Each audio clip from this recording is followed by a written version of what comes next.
Hi friends, అరటికాయ masala curry process చూసేద్దాం. ముందుగా మసాలా కోసం ఎండు కొబ్బరి, పల్లీలు, నువ్వులు, మసాలా దినుసులు గ్రైండ్ చేసుకొని పక్కకు పెట్టుకోవాలి. తర్వాత కడాయిలో ఆయిల్ హీట్ అయ్యాక అరటికాయ ముక్కల్ని మంచిగా ఫ్రై చేసుకొని పక్కకు పెట్టుకోవాలి. తర్వాత అదే ఆయిల్లో ఆనియన్స్, పచ్చిమిర్చి, పసుపు, అల్లం వెల్లుల్లి పేస్ట్, గ్రైండ్ చేసిన మసాలా పేస్ట్ వేసి మంచిగా కలిపి కారం, ఉప్పు, అరటికాయ ముక్కల్ని వేసి ఒక 5 మినిట్స్ మగ్గనివ్వాలి.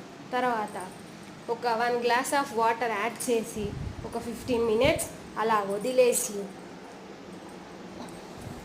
గరం మసాలా, ధనియా పౌడర్, కొత్తిమీర వేసి ఆయిల్ పైకి తేలాక సర్వ్ చేసుకుంటే టేస్టీ అరటికాయ మసాలా కర్రీ రెడీ.